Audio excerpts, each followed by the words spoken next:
Nagaa Waaqayyoo isiniif haa baay'atu obboloota koo jaallatamoo akkam jirtu.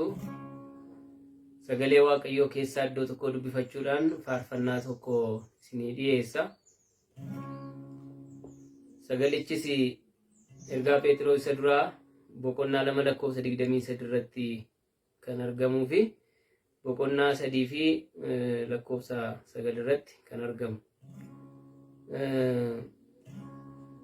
Boqonnaa 2:23 akkas jedha. Inni yommuu arrabsame deebisee hin arrabsine, yommuu dhiphates Waaqayyo isa firdii qajeelaa faradutti kennate malee warra isa dhiphisan hin doorsifne jedha Phexros. Amantoota ari'atama guddaa keessa jiraniin fakkeenyummaa gooftaa Yesuus qabatanii akka isaan deeman akkas jechuudhaan itti himee jechuudha. Gooftaan Yesuus Waaqa nama ta'ee gatii ilmaan namootaa kaffaluudhaaf gara biyya lafaa kana dhufee bakka keenya bu'ee Waaqayyo wajjin walitti nu araarse jechuudha. Egaa inni fakkeenya keenya yookaan moodela keenya isa guddaadha. Amantoota ari'atamni guddaan irra jiruuf ergaa kana yeroo himu Phexros waa'ee gooftaa Yesuus Kiristoos hin yaadachiise jechaadha. Yommuu arrabsame deebisee hin arrabsine, yommuu dhiphates Waaqayyo isa firdii qajeelaa faradutti kennate malee warra isa dhiphisan hin doorsifne jedhe.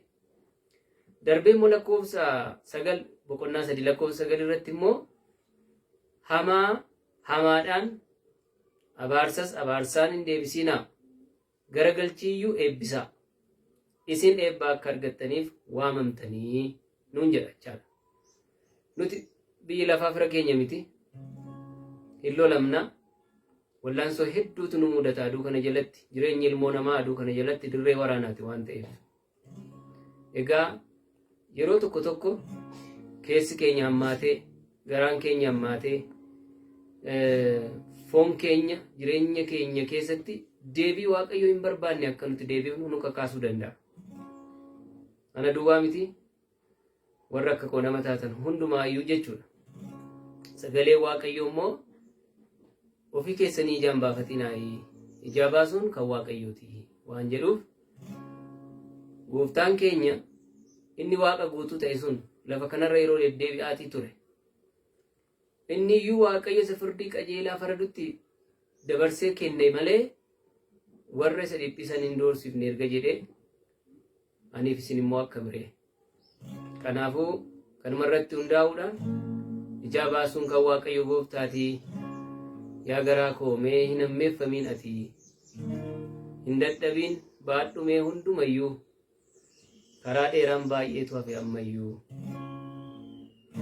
Nan daddarbiin Waaqaafan ta'a ani, kosii guuruuf warqiin dhangalaasanii jedheen faarfadha. Ergaa as keessaa Hafuurri Qulqulluun isinii kennu dhaggeeffachuudhaan fudhadhaan isiniin jira.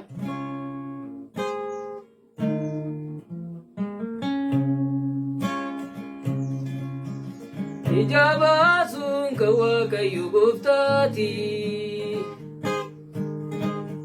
yaa garaa koo mee hin hammeeffamiin ati,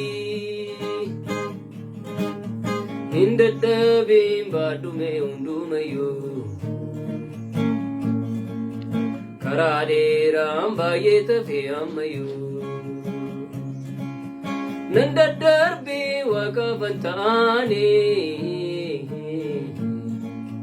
kosii guuruuf warqiin dhangalaasanii. Ijaa baasuun kan Waaqayyo gooftaati, yaa garaa koo mee hin hammeeffamiin ati, hin dadhabiin baadhumee hundumayyuu, karaa dheeraan baay'ee tafe ammayyuu. Nan daddarbii Waaqaafan ta'ani, kosii guuruuf warqiin dhangalaasanii.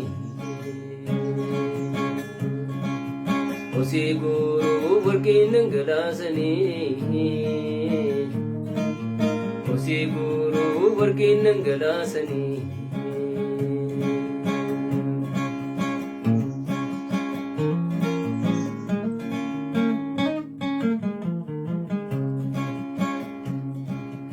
Arbugari korati dararare Koda hamam benya debiftare Nipati wakaf kenni mirga ke Yesusin abakkato mallike Ijabasun kawakayyu goftati Ya garako menamme faminati Indadabim badume undumayu Karaderam bayeta fi ammayu Nandadarbi wakafatani Kosi guru workin nangalasani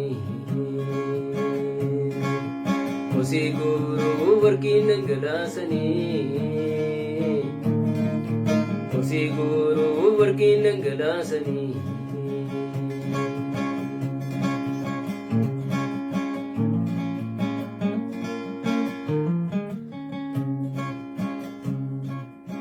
Samale wakayyum mararani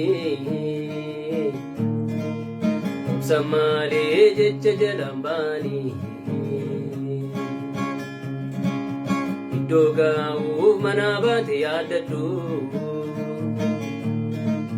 Hindadhaabiin fannoo kee ati baattadhu Ija baasuun kan Waaqayyo gooftaati Ya garako menamme faminati Hindadabim badume undumayu Karaderam bayeta fi ammayu Nandadarbi wakafatani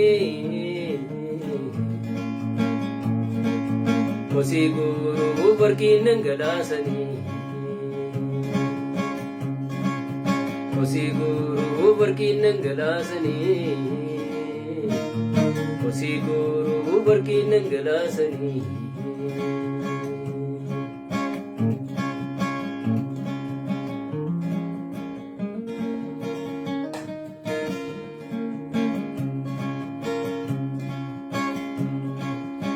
Filale jabanu filalani Majalladanu fisim madalani Yesusin kulkullu gakabda Adadalte malif mile jabda Ijabasun kawakayyu goftati Ya garako menamme faminati Hindadabim badume undumayu Karaderam bayeta fi ammayu Nandadarbin wakafatani Kosi guru barkin nangalasani Kosi guru barkin nangalasani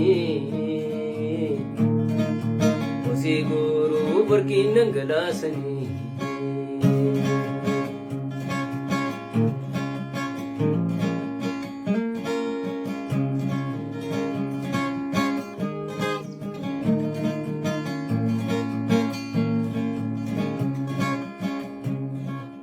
Challisani wakai kungarida Irrao besulebo abdisuda Barabaran namangat wakayo Nafaka egarudi nakewayo Ijabasun kawakayo goftati Ya garako menamme faminati Hindadabim badume undumayu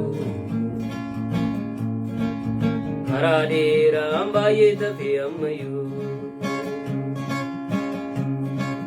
Nandadarbin waqa fanta'ani Kosii guuruuf warqii dhangalaasanii Kosii guuruuf warqii dhangalaasanii Kosii guuruuf warqii dhangalaasanii